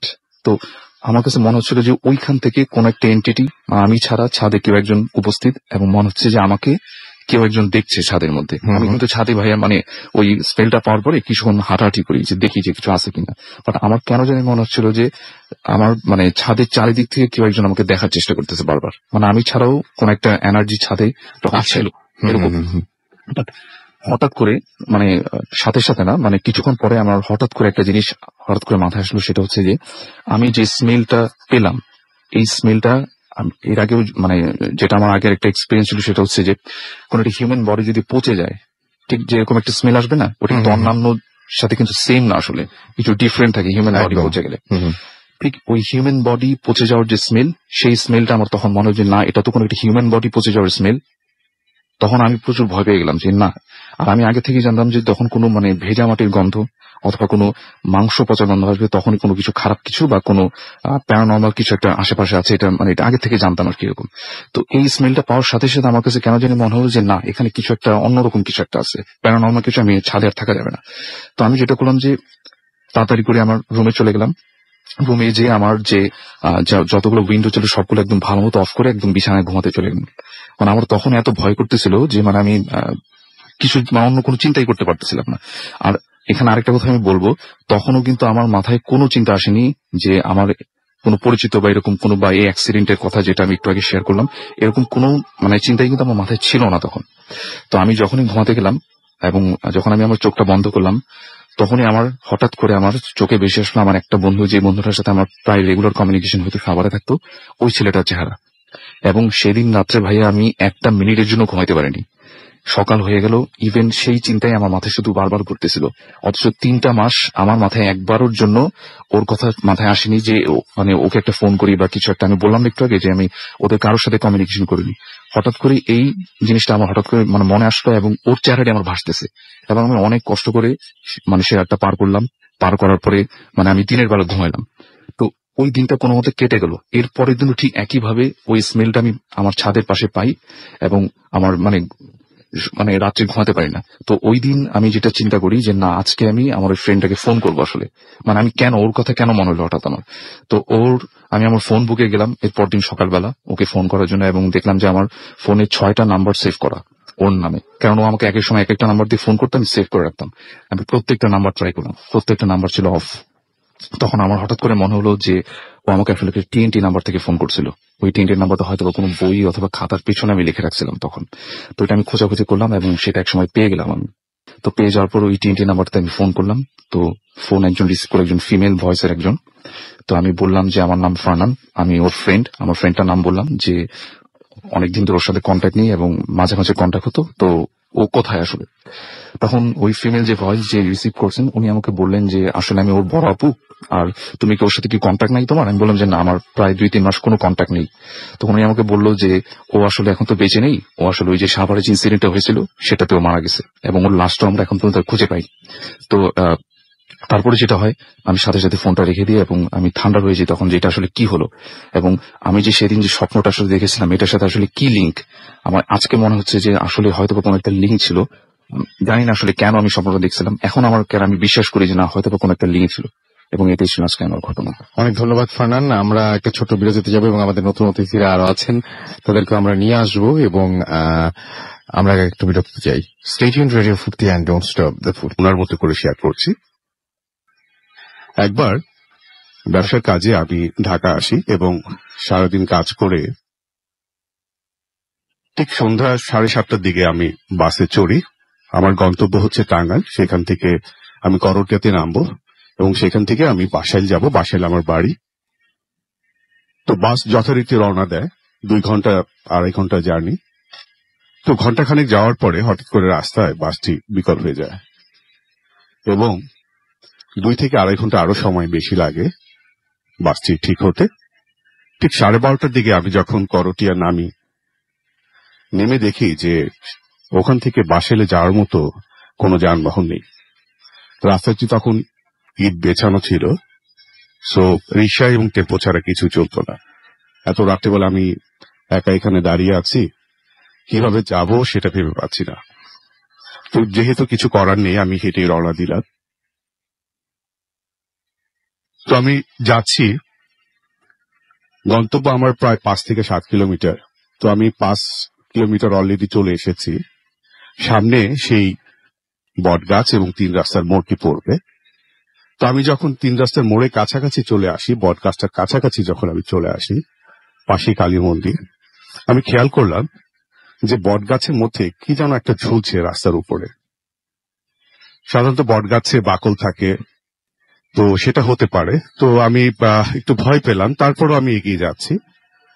আর একটু যখন কাছে আসি তখন আমি খেয়াল করলাম যে আসলে যে বাকলগুলো যেগুলো আছে সেগুলো থেকে এটা একটু ভিন্ন এবং হাতের মতো কোনো কিছু একটা লাগছে। আমি আরো কাছে এগিয়ে যাই এবং দেখি যে দুটো হাত ঝুলছে। আমি প্রচন্ড ভয় পাই। আরো কাছে যখন আমি যাই তখন দেখি যে হাত দুটো নেড়ে আমার দিকে ধেয়ে আসছে লম্বা হয়ে আমাকে ধরার জন্য। বাঁদিকে যে রাস্তাটা আছে সেই রাস্তা দিয়ে আমি সোজা একটু দৌড় দিই, দিক বিদিক শূন্য ভয়ে, প্রচন্ড ভয়ে। কিছু দূর যাওয়ার পরে আমি একটা বাড়ি দেখতে পাই এবং সেখানে কাছাকাছি পৌঁছানোর পরে যে খড়ের যে স্তূপ করা থাকে সেখানে পড়ে যাই। তো পড়ে যাওয়ার সময় আমি চিৎকার করছিলাম যে বাঁচাও বাঁচাও। হঠাৎ দেখি যে একটি লোক এগিয়ে আসলো আমার দিকে, আমাকে জিজ্ঞেস করলো যে কি হয়েছে। তা আমি ওনাকে দেখে একটু স্বস্তি পাই এবং ওনাকে বলি যে ভাই আমি ভয় পেয়েছি প্রচন্ড, আমাকে একটু পানি খাওয়ানো যাবে? তো বললো ঠিক আছে পানি খাওয়াবো, কিন্তু আপনি হয়েছেটা কি একটু বলবেন? আমি বললাম যে আমি ভয় পেয়েছি, বট গাছের ওখানে দুটো হাত আমি দেখতে পেয়েছি এবং একটা শব্দ আমি পেয়েছি, বিদ্যুৎবার্তক একটা হাসি শব্দ। তো লোকটি বলল যে আপনি হাত দেখেছেন, কিরকম হাত? তো আমি বললাম যে হাত দুটো খুব লম্বা হয়ে আমার দিকে আসছে। লোকটি তখন আমার দিকে তাকিয়ে বলল, দেখেন তো এইরকম কিনা। আমি দেখলাম যে দুপাশে উনি হাতটি প্রসারিত করে দিচ্ছেন এবং হাতটি লম্বা হয়ে যাচ্ছে। তার চোখ টকটকে লাল। আমি আর সহ্য করতে পারি, সাথে সাথে জ্ঞান হারালাম। পরের দিন সকালবেলা আমাকে উদ্ধার করা হয় এবং আমি দীর্ঘ মাসখানেক অসুস্থ ছিলাম এবং তারপরে ধীরে ধীরে আমি সুস্থ হই। সেই বটগাছটা এখন আর নেই এবং রাস্তাটাও এখন পাকা হয়ে গিয়েছে, প্রচুর যানবাহন চলে। কিন্তু আমার স্মৃতি থেকে এই ঘটনাটি এখনো মুছে যায়নি। ধন্যবাদ রাসেল ভাই। অনেক ধন্যবাদ আপনাকে আপনার পরবর্তী ঘটনার জন্য। এই ঘটনাটাও কিন্তু আমরা বিভিন্ন সময় বিভিন্ন জায়গায় বিভিন্ন ভাবে শুনে এসেছি এবং শুনে অভ্যস্ত। সো এক এক ধরনের মানে একই ঘটনা বিভিন্ন জায়গায় বিভিন্ন ভাবে ঘটে এবং সেই ঘটনা আসলে অস্বীকার যখন করতে হয় তখন মাঝে মাঝে নিজের মনের মধ্যেও দ্বিধাদ্বন্দ্বে ভুগি আমরা এবং নিজের মনের মতো দ্বিধাদ্বন্দ্ব কাজ করে। যাই হোক, আমাদেরকে সুস্মিতা বণিক এসএমএস করেছেন এবং চিটাগং থেকে তিনি আমাদের সঙ্গে রয়েছেন, নোমান বাড্ডা থেকে আমাদের সঙ্গে রয়েছেন। আমাদেরকে তিনি বলছেন যে আচ্ছা অ্যাম্বুলেন্সের লাশের গল্পটা অ্যাম্বুলেন্সের লাশের গল্পটা রিলেভেন্ট মনে হয়নি। আমি রিলেভেন্ট মনে হয়নি মানে আমি বুঝলাম না। আমাদেরকে দেখতে পাচ্ছি বিপ্লব ঢাকা থেকে লিখেছেন এবং তিনি বারান্দায় শুয়ে ভূত এফএম শুনছেন। হৃদয় আমাদের এসএমএস করেছেন, আমাদেরকে এসএমএস করেছেন আলভি আশুলিয়া থেকে। এছাড়াও আমাদেরকে এসএমএস করেছে দেখতে পাচ্ছি সামিয়া লালবাগ থেকে। এছাড়াও তসবির আমাদের এসএমএস করেছেন ময়মনসিংহ থেকে। লাবিব সরকার আমাদের এসএমএস করেছেন বাড্ডা থেকে। অনি মালিবাগ থেকে আমাদের এসএমএস করেছেন আমাদেরকে নোমান বাড্ডা থেকে। এছাড়াও আমাদেরকে এসএমএস করেছেন দেখতে পাচ্ছি রাফি ধামরাই থেকে আমাদেরকে। এছাড়াও এসএমএস করেছেন রংপুর বয়, এসএমএস করেছেন আমাদের শিখন পাবনা থেকে। আমাদেরকে জন এসএমএস করেছেন ধানমন্ডি থেকে। এছাড়াও আমাদেরকে এসএমএস করেছেন দেখতে পাচ্ছি রকি। আমাদেরকে মোস্তাক সিরাজগঞ্জ থেকে এসএমএস করেছেন। আলম আমাদের নাটোর থেকে এসএমএস করেছেন আমাদেরকে শাম্মী উত্তরা থেকে। এবং আমাদেরকে এসএমএস করেছেন মানিক মিয়া মনি সাউথ বনশ্রী থেকে। এছাড়া আমাদেরকে এসএমএস করেছেন আরো অনেকে। আপনি যদি এসএমএস করছেন মোবাইলের মেসেজ আপনাকে টাইপ করুন ফুর্তি FORTI ফুর্তি স্পেস দিয়ে লিখুন আপনার নাম, স্পেস দিয়ে আপনার মেসেজ পাঠিয়ে দিন 940 নাম্বারে। আমি দেখতে পাচ্ছি যে আমাদের পেজেও অনেকে আপনারা কমেন্ট করছেন এবং আমাদেরকে দেখতে পাচ্ছি এখানে কমেন্ট করেছেন দেখতে পাচ্ছি নাজিয়া লিসা হুসাইন এবং তার কাছে অ্যাম্বুলেন্সের যে ঘটনাটা সেই ঘটনা তার কাছে অতটা আচ্ছা রিলেভেন্ট বলতে পারেন, অনেকে বোঝাচ্ছেন যে বিশ্বাসযোগ্য মনে হয়নি। আমাদেরকে এছাড়াও দেখতে পাচ্ছি আসিফ লিখেছেন ভূত এফএম এনজয় করছেন, তিনি ইন্ডিয়া থেকে আমাদেরকে এসএমএস করেছেন দেখতে পাচ্ছি মুক্ত জীবন এবং আমাদেরকে তিনি বলছেন যে তিনি আর ভূত এফএম শুনবেন না কারণ কমেন্ট পড়া হয় না। আচ্ছা কমেন্ট কিন্তু পড়ি আমরা, বলেন যে কমেন্টটা প্রচার করা হয় না। কমেন্টটা প্রচার করতে গেলে আবার যেটা হয় সেটা হচ্ছে আপনি মানে প্রত্যেকটা যদি আমি পড়তে যাই তাহলে কিন্তু গল্প আর পড়ার সময় পাওয়া যাবে না। কিন্তু আপনি যদি মনে করেন যে হ্যাঁ আপনার কমেন্টটা আমি পড়বো সেটা কিন্তু হয়। আর যদি আপনি চান প্রচার করব তাহলে সবার কমেন্ট প্রচার করা আসলে খুবই ডিফিকাল্ট, আমরা খুব র্যান্ডম পড়ি। আমাদেরকে পাভেল আব্বাস লিখেছেন, আজকের স্টোরি তার কাছে অনেক ভালো লেগেছে। আমাদেরকে রবিন আহমেদ লিখেছেন, নাইস। আমাদেরকে এমডি তাহির লিখেছেন, আই লাভ ভূত এফএম।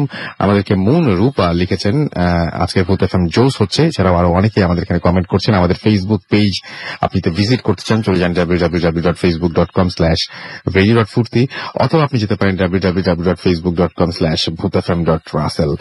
আমরা চলে যাব আমাদের পরবর্তী ঘরে, তবে তার একটা ছোট্ট বিরতি রয়েছে, একটা ছোট্ট বিজ্ঞাপন বিরতির পরে আবারও ফিরে আসবো। কোথাও যাবেন না, আমাদের সাথে থাকবেন। Stay tuned for Radio Furti and don't stop the Furti. FM, the night comes alive.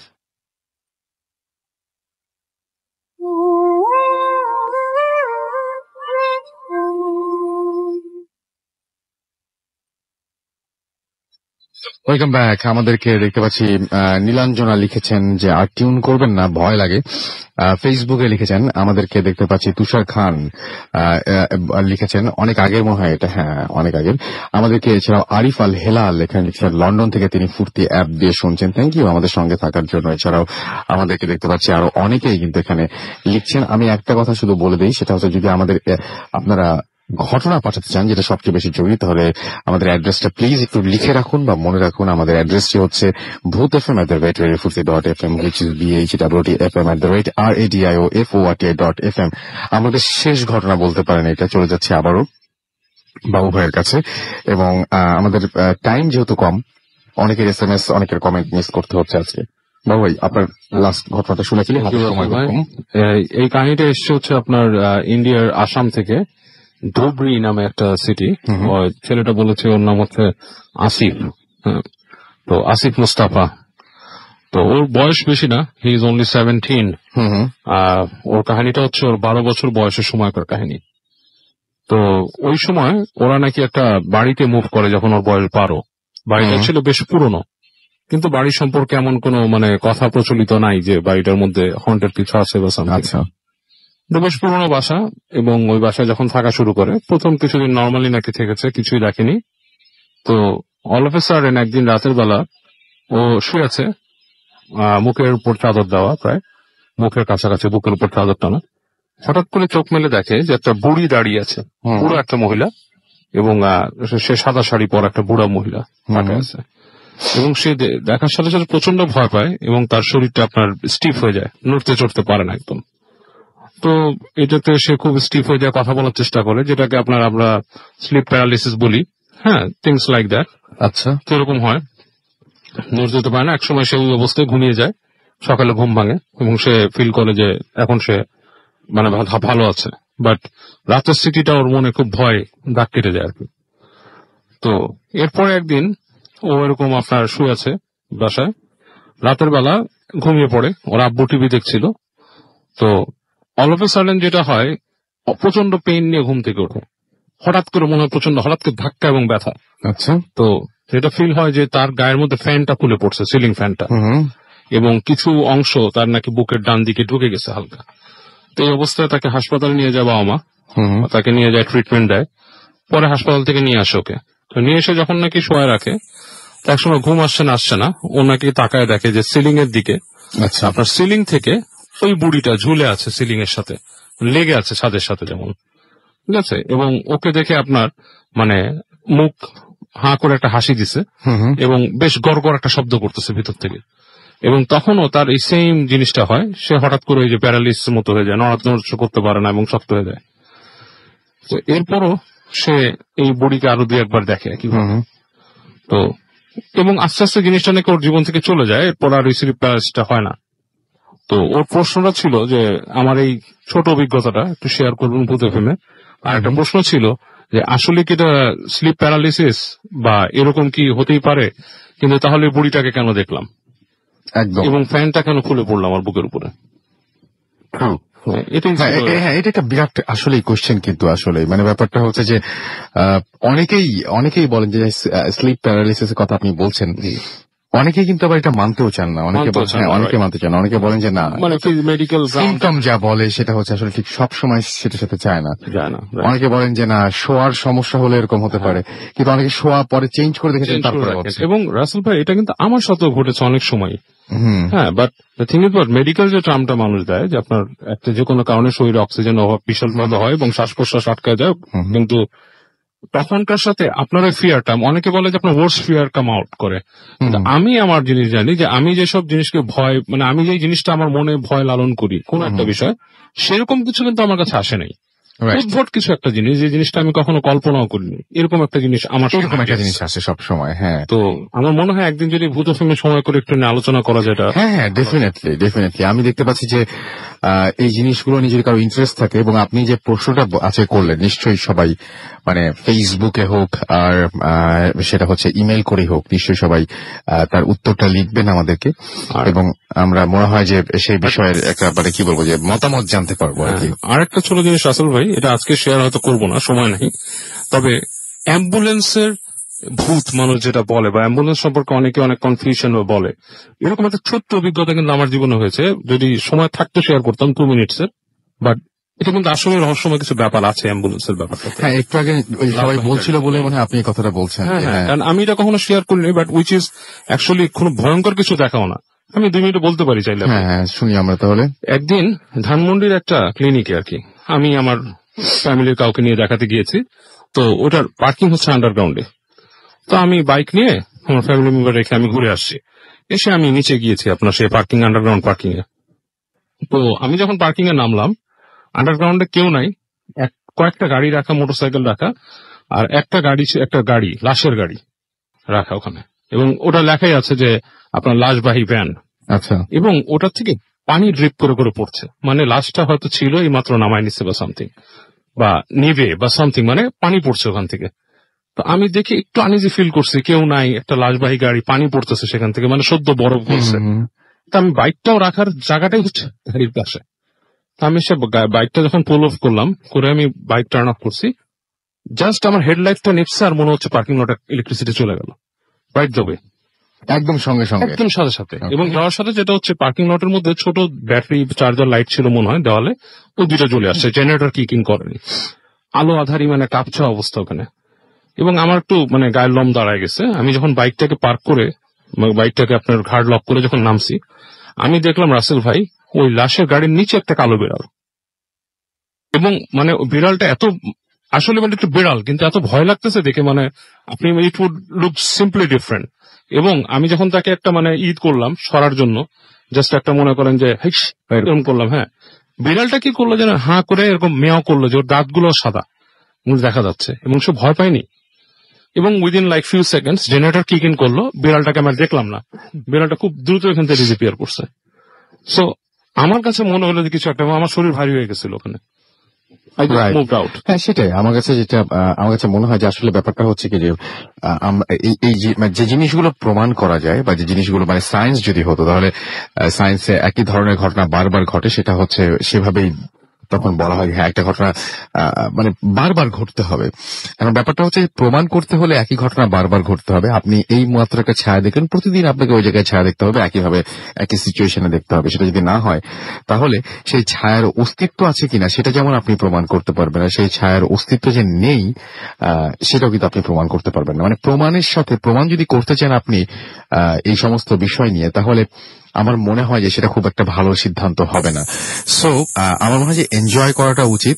আমরা দেখেন না যে আমি একদম ভূতের ফিল্মের শুরুতেও বলেছিলাম যে সবগুলো ঘটনা বানিয়ে লেখা, তারপরেও আমরা কিন্তু হরর ফিল্ম দেখি ভয় পাওয়ার জন্য। আর মানে কি বলবো যে আমি প্রতি সপ্তাহে যখন আপনাদের ঘটনাগুলো পড়ি, আপনারা শোনেন যতটা মানে এনজয় করেন, আমাকে কিন্তু অনেক কিছু মাথায় রাখতে হয় যে এটা কতটা ভালো হবে, আপনাদের ভালো লাগবে কিনা, এটা সিলেক্ট করা হবে কিনা। আমরা যারা ভূতের ফিল্মে কাজ করি তাদের কিন্তু মানে এনজয় চাইতে এই জিনিসগুলো বেশি মানে মাথায় থাকে, এবং সেটাতে হয় কি, সেটাতে বেশ প্রচন্ড চাপ পড়ে এবং প্রচন্ড ধরনের মানে কি বলবো যে ভালো কোনো ফিলিং হয় না। সো ভয় পেতে বসে যদি চারিদিকে মানে খুব বেশি রকমের এই সমস্ত বিষয় নিয়ে সচেতন হয়ে যান, খুবই ভালো কথা। আপনি সচেতন মানুষের হিসেবে হতেই পারেন, তাহলে ভয়টা মিস করবেন, বাকি সবকিছু কিন্তু মাথায় থেকে যাবে, খুব বিরক্তি নিয়ে উঠে যেতে হবে আপনাকে।